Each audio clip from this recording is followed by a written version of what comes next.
We don't anymore have the dominant specific energy companies that have all shrunk in size. I do think that is an area for us to get back to, having the dominant oil and gas companies, but also the dominant new energy companies. That is, to me, all of the above truly means everything. It can't be a code word for I only care about oil and gas. And it certainly can't be a case where we want to disadvantage oil and gas in our own friendly country and only motivate new energies. It does mean figuring out what we need to do, all of the above energy sources. Welcome to Smarter Markets, a weekly podcast featuring the icons and entrepreneurs of technology, commodities, and finance, ranting on the inadequacies of our systems and riffing on ideas for how to solve them. Together, we examine the questions: are we facing a crisis of information or a crisis of trust? And will building smarter markets be the antidote? This episode is brought to you in part by Abax Exchange, where trading in centrally cleared, physically deliverable LNG and carbon futures contracts is now underway. Ready for smarter markets? Welcome back to our Summer Playlist 2024 on Smarter Markets. I'm Dave Greeley, Chief Economist at Abax Technologies. Our guest today is Arjun Murti, partner at Veriten and publisher of Super Spiked on Substack. We'll be discussing America's energy independence and what it will take to maintain America's energy exceptionalism to help meet rising global demand into a future of lower carbon and more sustainable energy.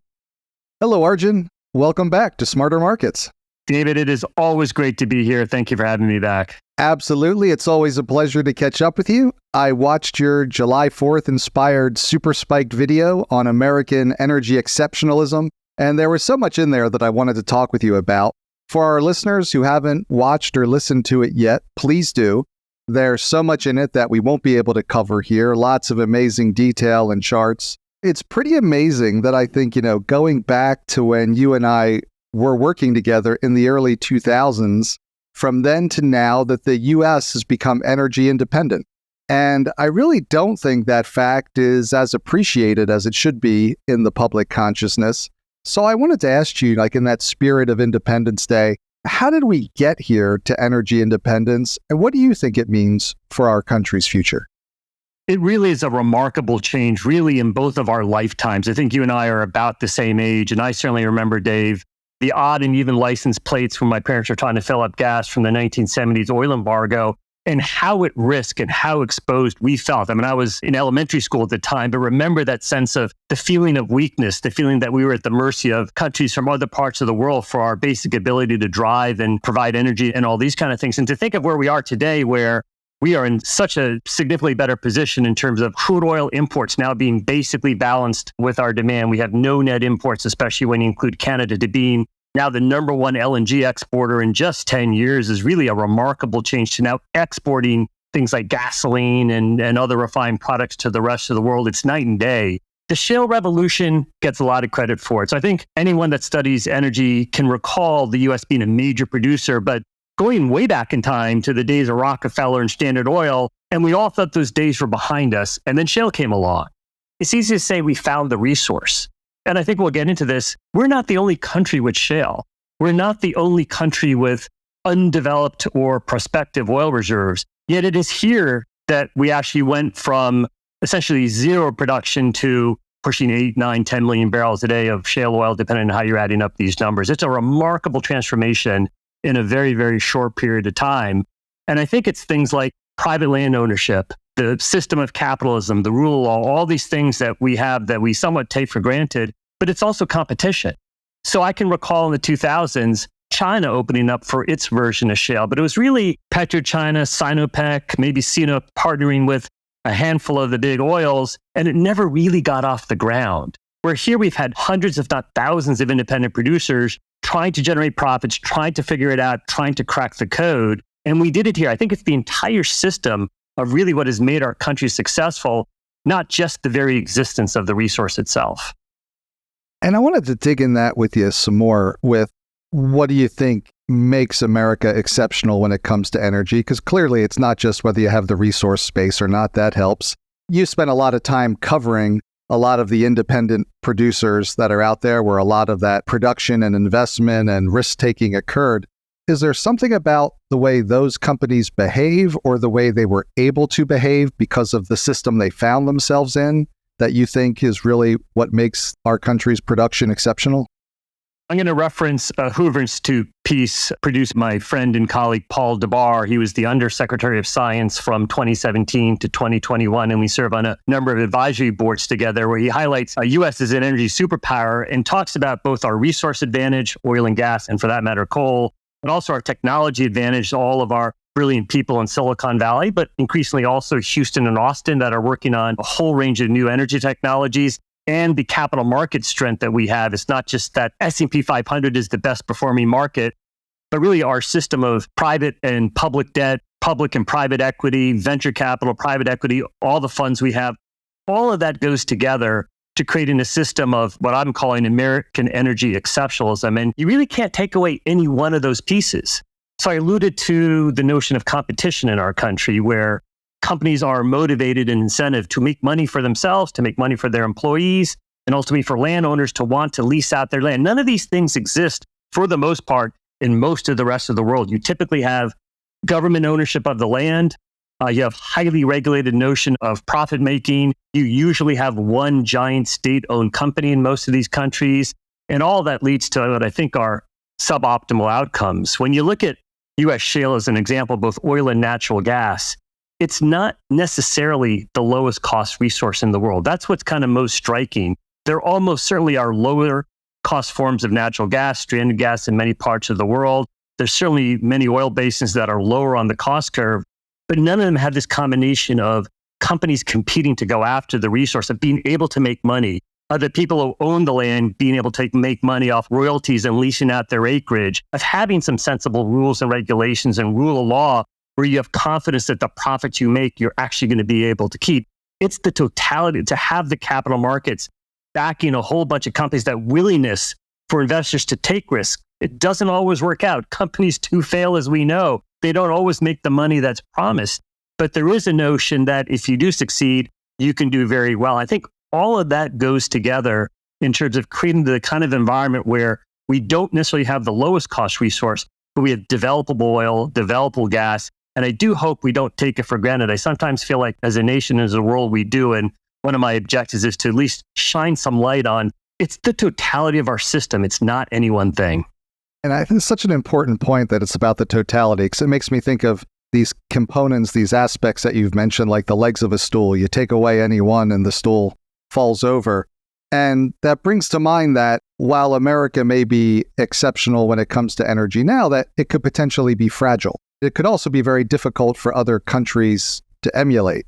So I was curious, do you see some fragility perhaps to it, or has the system become kind of interconnected and more resilient? I think we should never take this for granted. I think your word fragility is a good one. So one of the most disappointing things that I think's happened really sort of in our career lifetimes, David, is that suddenly energy's become far more partisan. The debates used to be about how much regulation should we have? Are there environmental or other considerations that aren't fully being taken into account? And those types of things versus, say, markets and focusing on innovation and how do you incentivize things? And that's a very natural sort of left-right type debate. The idea that some people are going to declare oil and gas is bad and needs to be shunned and that renewables are the future, or the opposite, that renewables are silly, they're high cost and so forth, and we should only drill, baby, drill. Neither of these extremes make sense. And I find it deeply concerning that energy sources, as opposed to the nature of the economic system, are what we are now debating. And that does add a fragility. You really need all of it. All of the above is not meant to be an excuse to only drill for oil and gas. It does include a lot of the new energy technologies. So for those on the right that say we need to ensure we develop the pipelines and lease the acreage to get oil and gas, I wholeheartedly agree. But we also want to motivate new transmission lines. We want to motivate our great technologists and so forth to figure out what is going to be future energy technologies. There are so many billions of people in the rest of the world, never mind our citizens, who need abundant, affordable, reliable energy. You're going to need all of it. And that does mean the new stuff and not just the traditional stuff. We should be very concerned about the divisiveness that's come to energy. It is a motivation for me to create Super Spiked and to try and speak out against it. One of the ways that the U.S. has been kind of exporting its exceptionalism, as you mentioned, is with LNG. As you and Dan Jurgen mentioned when he was here last, the U.S. has basically gone from zero to the world's largest LNG exporter in less than a decade. That's a pretty amazing shift. I doubt we really understand the implications of that as yet. So I wanted to ask, what do you see as the implications?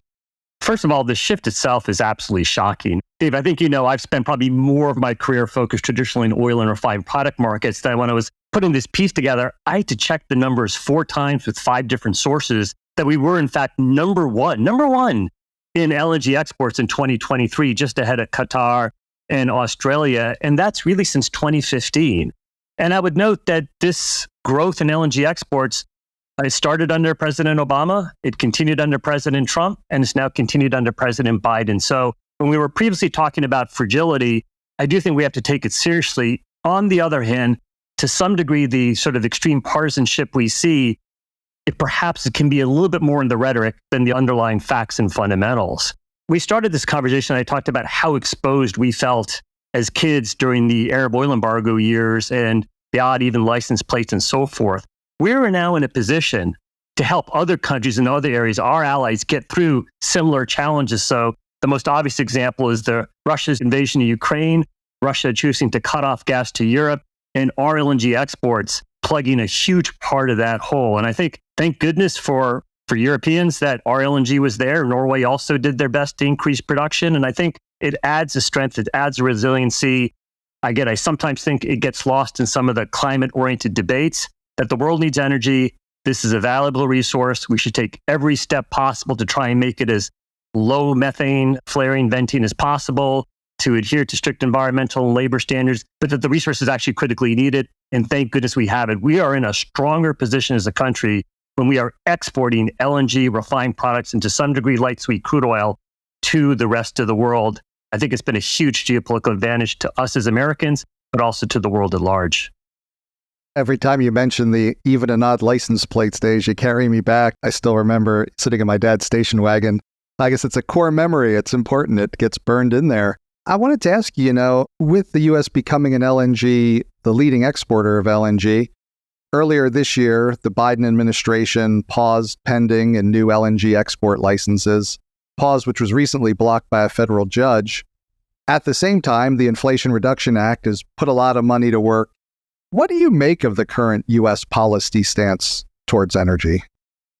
Again, it gets back to this idea of creating divisiveness, the partisan nature of what energy's become. On the one hand, one can say pragmatically, is the LNG pause going to make a meaningful difference to future projects of which there's already a robust queue? There were already questions on whether we had too many projects. Appreciate the view that pragmatically the pause probably doesn't make a huge difference. On the other hand, it does speak to a bigger point. It undoubtedly has impacted the ability of existing companies to sell LNG, because some of the folks who might be buying LNG are questioning the U.S. commitment to continuing LNG exports. So it has had an actual impact on some amount of LNG sales. Hard to quantify, Dave, the exact number, but you can hear from other potential buyers of LNG, other countries in the world saying that pause did cause them to pause, whether they wanted to pursue some of the sales contract, wondering whether some of the fields would be allowed to come online, some of the projects allowed to move forward. I think the pause ultimately won't last, but I would urge politicians on both sides, how do we take energy sources out of our rhetoric? How can the Republicans not be anti-renewables? How can Democrats not be anti-oil and gas? Both sides should, again, try and figure out what is the right amount of tax incentive and motivation we have, which is typically a Republican thing. For a Democratic thing, let's have tough labor and environmental standards, but it can and has to be all of the above, including LNG. As best as possible, I think both parties should do their best to take energy sources out of the political rhetoric is something I would certainly wholeheartedly support. On the IRA, I suspect that if there is a change in administration to President Trump coming back, that this will be one of the things that will be targeted for elimination. I'll just say that this is a personal view, Dave, that very similar to the attempt to repeal the Affordable Care Act, I will guess or suspect Republicans won't be able to do it for this one either. There'll be a lot of talk. I suspect it's here to stay. The credit of Democrats, it is a law. It was passed by Congress, and that can be a very hard thing to overturn.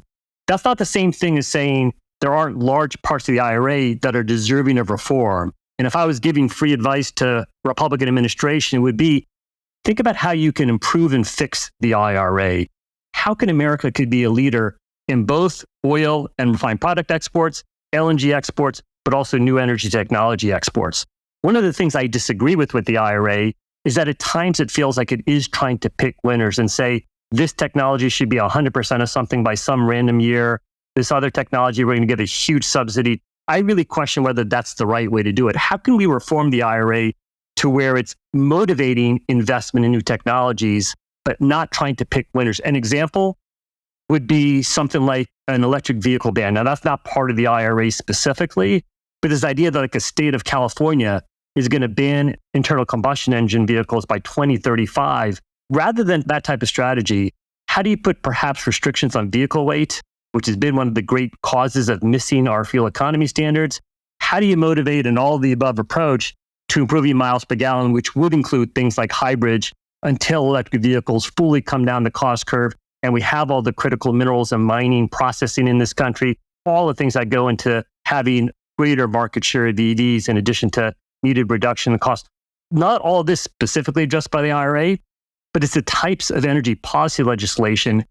How do you motivate abundant, affordable, reliable energy supply? How do you motivate it to be strict on a bunch of traditional environmental standards, NOx and SOx, and then to also increasingly be lower carbon in nature? I think you can do all of that. And it is actually going to include sending crude oil to other parts of the world that are just moving up the energy and economic S-curve. We will do it better, we will do it cheaper, and we will try our best to do it cleaner than other parts of the world. And all those things have to be part of the equation. Same thing with natural gas, and same thing with all the new energy technologies. When we look at the other 7 billion people on Earth, there is no chance they're going to be able to move up the energy and economic S-curve and hopefully someday be as rich as we all are that we take for granted, and only do that with oil or natural gas. By the virtue of the fact that they do not themselves, a country like India, does not have abundant crude oil reserves. If India was to go from 1.5 barrels of oil demand per capita to 10 barrels, we're at 20. That's a 45 million barrel a day oil market. They're not going to want to be importing, Dave, 44.5 million barrels a day of oil. So they're going to be motivated, highly motivated, to do new energy technologies, which by definition will be low carbon in nature. American entrepreneurs, engineers, and scientists and technologists and companies should be producing those new energies.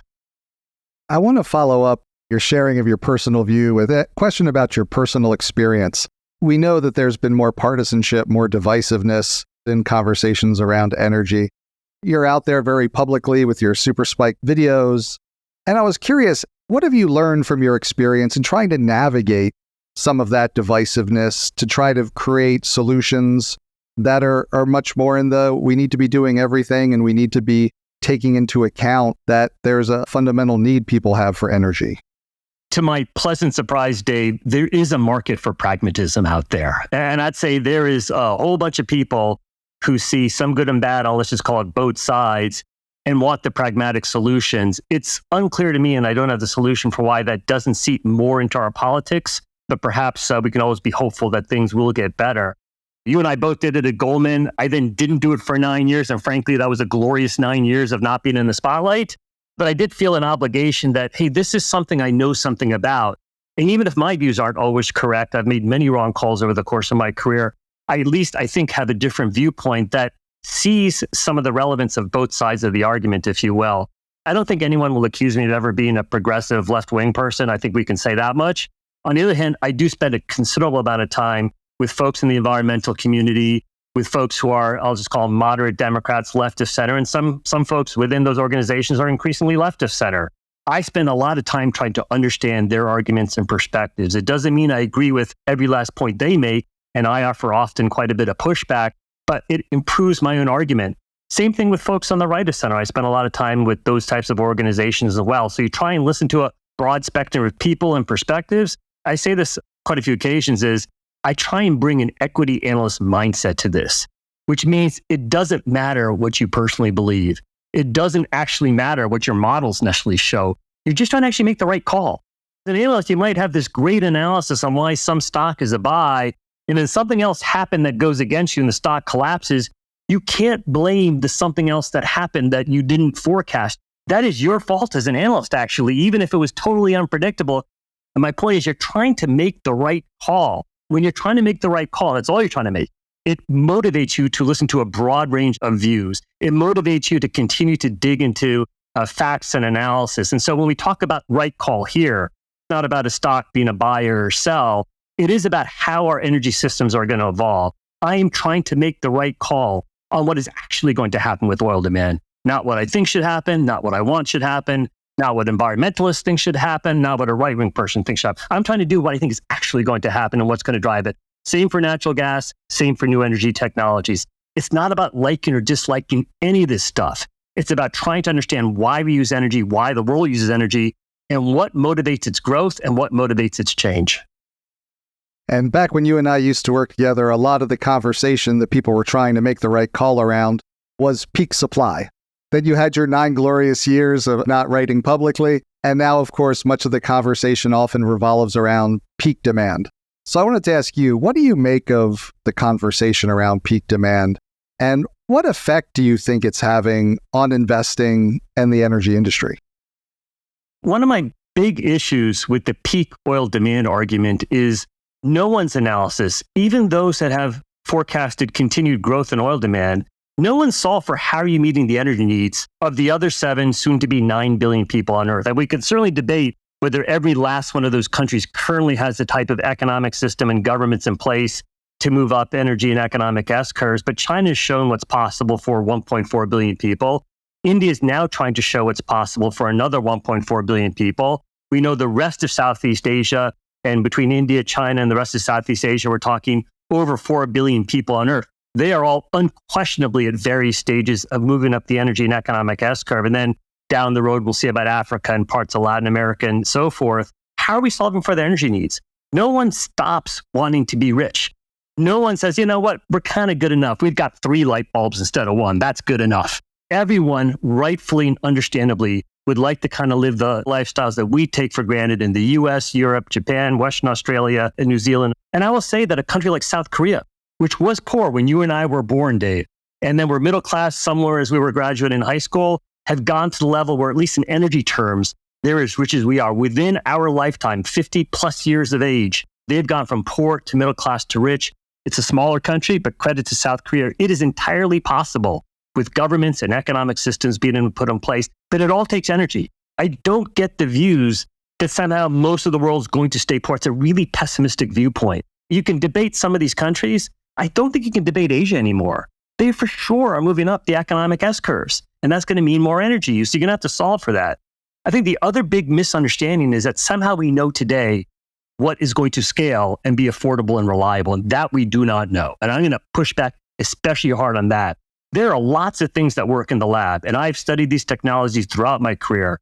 20 years ago, Goldman's directors of research asked me to cover ethanol and biofuels and then cellulosic ethanol. Neither made sense. There was some near-term cash flow in ethanol, but it seemed really more like an ag subsidy program than sort of an energy solution. And with cellulosic ethanol, it was always 5 years away. Today, I think we have 0 cellulosic ethanol production. It's just one example. And the point is not to pick on cellulosic ethanol. It's to say that new technologies are hard. So going from lab to pilot to really scaling up works for billions of people. That is not a certain thing at all. It can't be that with renewable diesel, the feedstock is double the cost of the selling price, and we have a low carbon fuels tax credit to allow companies to make this stuff. That's not a sustainable business model. It might work for individual projects, but that is not shown it can scale up. And you can go on and on and on with these things. We have no idea when hydrogen, and if you're going to make hydrogen, I agree with environmentalists, it darn well better come from solar or wind, or there's no point to it. What is the point of using a whole bunch of energy to create a different form of energy, right? We just don't know what is going to scale up. And so I think for the next 20, 30 years, I don't know how anyone can pick the decade, let alone year, where oil or natural gas, or for that matter, coal demand is going to peak. On the other hand, and to my point earlier about India, if they were to just be half as rich as we are, it's a 45 million barrel a day implied oil market. They have essentially close to 0 oil production. They're not going to want to import that much oil. So smart Indians and smart people from other countries are going to try and figure out how to crack that code. So in the context of 100 years, something will be figured out. And so like I say, the over-under is between 30 and 100 on when I think we will start plateauing, if not moving off oil. But the idea that it's 2028 or 2035, these are ridiculous assumptions. We can always be pessimistic about recessions. We can always say there's going to be periods of slower economic growth for sure. But Humanity is going to want to get richer, and none of us living in the US or Europe are in any position to tell Asians that they don't get to have it. They are going to crack the code. They don't want to be dependent on oil, on what those future technologies are, but we don't know them today, and let's stop pretending we do. Taking new technologies from the lab to the pilot to scale where it really matters. It's not just a technology problem. It's not just an engineering problem. It's a financing problem. And you spent your career on Wall Street.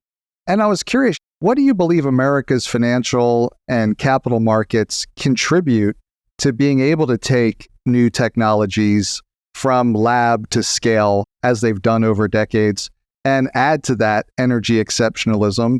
And are you concerned over whether or not they'll be able and willing to make that contribution in the future?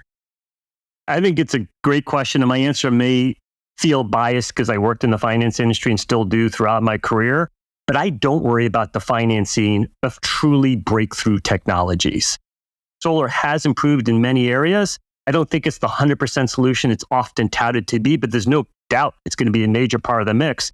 And I'm not really aware of solar companies that have true trouble with financing beyond when individual companies sometimes face corporate challenges with their cash flows and so forth. Look at Tesla. They cracked the code on rich people like to buy differentiated vehicles, and let's create a tech product that's sort of cool. Maybe some of that shine has faded a little bit in recent years, but Tesla's got to be as large as a $1 trillion market cap. We can debate whether that was a good or bad valuation, but there's no doubt capital is there for Tesla to go from basically zero sales to, their credit, 1.2 million vehicles sold globally within a decadal type time frame. So when you have a successful product, I'm highly confident one of the surest things you can say about Wall Street is when there are profits to be made, Wall Street will absolutely finance it. You can see it in the enthusiasm for NVIDIA and some of the hot tech stocks. And I think you'd see it for whatever new energy breakthrough that might occur. I think it is a tell, Dave, that a lot of the new stuff isn't sufficiently economic, that you need things like the IRA.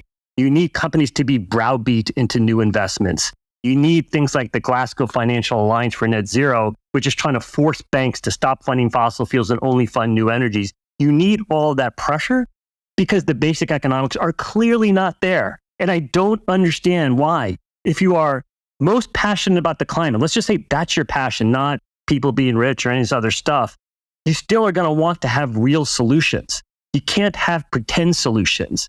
And now they may say the rest of the world should not get as rich as we are. Maybe that's what they'll say. They won't get as rich as we are. I guess that's a point of debate then. But I have confidence that if someone really has a breakthrough technology, it's going to get all the funding in the world and then some, and we're going to call it a ridiculous growth stock at some point. And I look forward to that day. Look at the excitement in merchant power generation, Dave, as a result of the AI boom. I guess they've had cycles before, but the fact that companies like Vistra and Talon and Constellation, and none of these are stock recommendations, you know, these are just examples of stocks, frankly, over certain periods of time has done as well as NVIDIA. These are power producers. That's a pretty boring industry. But the market gets excited when it sees something is in short supply, and here's a company with a solution. So I don't view financing of new energies as anything to worry about. You have to have the solution first. And once you do, it's going to take off like a rocket ship. And I wanted to follow that up with, I think it's fair to say that you've been critical of what ESG has become. And I'm curious, what impact do you see it having now? And how do you think that investors should be approaching these issues? I don't think ESG should be a substitute for public policy. So I'll give you an example. In the 1970s, when people were dumping chemicals into rivers, it did not require the advent of corporate sustainability reports for anyone to get that to stop.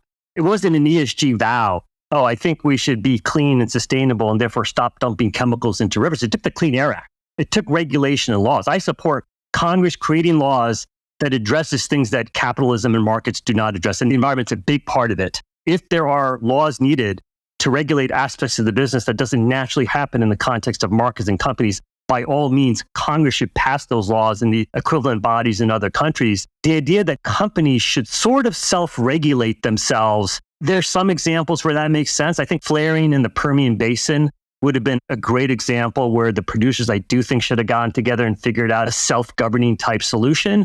But to have individual companies kind of be held to these ESG promises, that's where I think ESG has really gone off the rails. It's also, I think, suddenly become a substitute for, quote, climate action. And ESG traditionally dealt with governance who owns the company, what are their incentives, are they aligned with the rest of the investors? It deals with traditional environmental issues and what companies were doing along those lines and a whole bunch of social considerations. One of my critiques of the E&Ps during the early days of the shale oil revolution is they all had the same business model. There was not a lot of diversity in thought process there, and they were all missing the huge miss between well IRRs and corporate returns. And I would put that in the S bucket. You don't need the category of ESG. In the report I wrote last week, I gave plenty of examples where, as an analyst, I used E, S, and G considerations in my stock analysis, but I didn't need a separate group at Goldman Sachs or previously JP Morgan to consult with. I did not need these companies creating reports that said how good they are. Most of those reports, I'm probably going to agree with environmentalists on this point. It's too strong to say they're all greenwashing because some of these companies are doing some of them are doing good things, but it's not a representation. It does not help you determine who is good or bad on any of those fundamental metrics. So it's a weird thing to say that I'm not anti-ESG because I'm not. I think it's important that companies, for example, run the refineries safely. You will not have profits if you blow up your refineries. I do think things like methane should be addressed, but it should be addressed most likely through either self-regulation, we're not doing that, so therefore some sort of governmental regulation. I do think governance is a critical consideration in these companies. So I'm hardly anti-ESG. What I am is against what ESG has become, which is a Trojan horse for only climate action. We're only going to focus on one single variable. And I think it's also become an attempt to substitute public policy in the hands of corporations when governments, at least one side of the legislature, has been unsuccessful at passing laws that are otherwise unpopular. As the world becomes more focused on climate action and our energy system evolves and transitions to become lower in carbon emissions and more sustainable, we're trying to do more of everything in a way and balance a lot of competing concerns.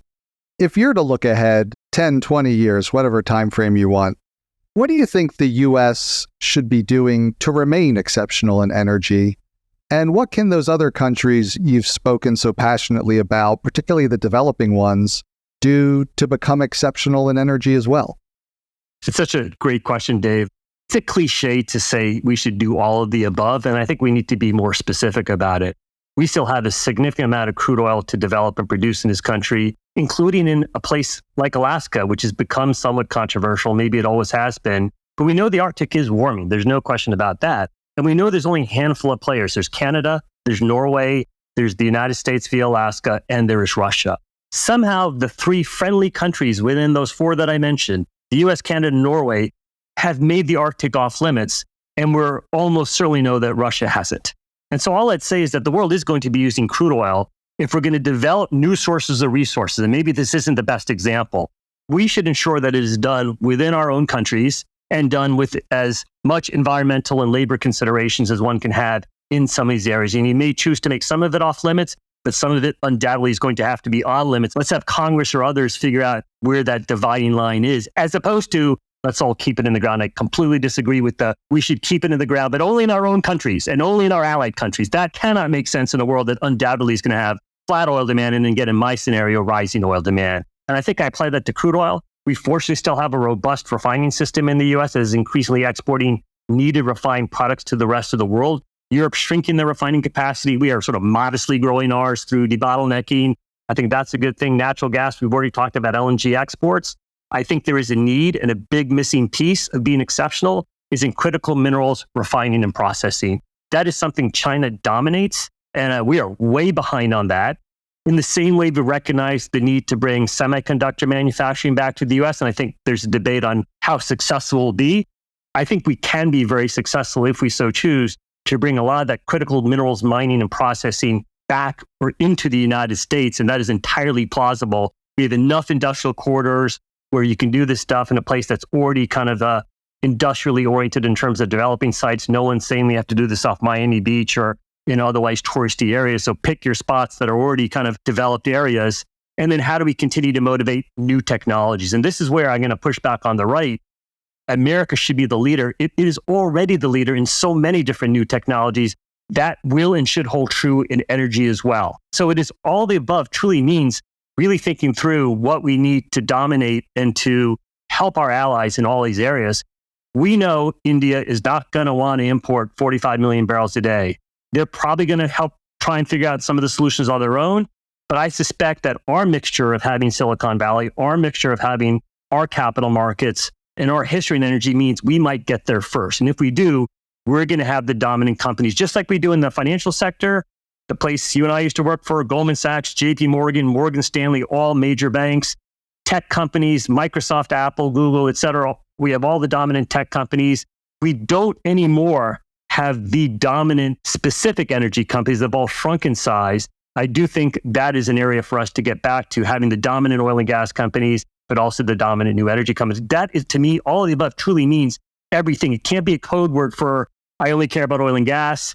And it certainly can't be a case where we want to disadvantage oil and gas in our own friendly country and only motivate new energies. It does mean figuring out what we need to do, all of the above energy sources.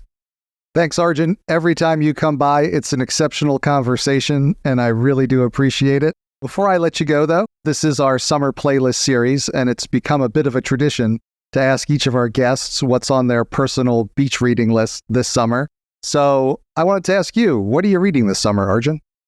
I'm going to give you a fun book and a nerdy book. The fun book was Rigged by Andy Verity. It's about the LIBOR trading scandal, where in a nutshell, a bunch of derivatives traders, which you'll be surprised, Dave, they're not actually always a highly sympathetic bunch, were kind of sold out in this sort of fixing LIBOR scandal. It's a terrific read. I think people will have different takes on whether those prosecutions were warranted or not. They seem unwarranted, at least in the eyes of the author, and from my own take on it.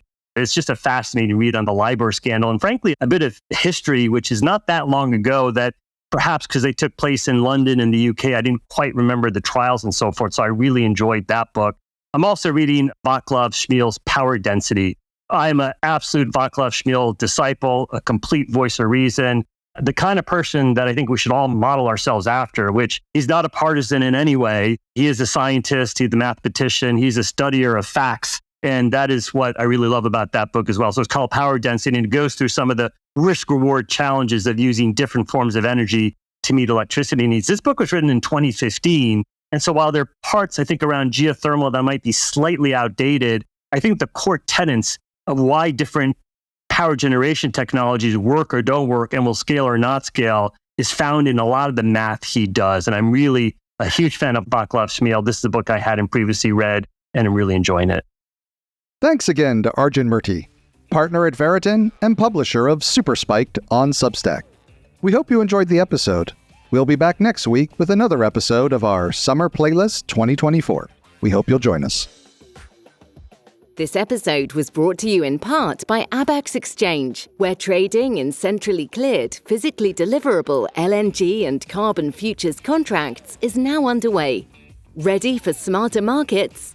Contact us at onboarding@abax.exchange. That concludes this week's episode of Smarter Markets by Abax. For episode transcripts and additional episode information, including research, editorial, and video content, please visit smartermarkets.media. Please help more people discover the podcast by leaving a review on Apple Podcast, Spotify, YouTube, or your favorite podcast platform. Smarter Markets is presented for informational and entertainment purposes only. The information presented on Smarter Markets should not be construed as investment advice. Always consult a licensed investment professional before making investment decisions. The views and opinions expressed on Smarter Markets are those of the participants and do not necessarily reflect those of the show's hosts or producer. Smarter Markets, its hosts, guests, employees, and producer, Abax Technologies, shall not be held liable for losses resulting from investment decisions based on informational viewpoints presented on Smarter Markets. Thank you for listening, and please join us again next week.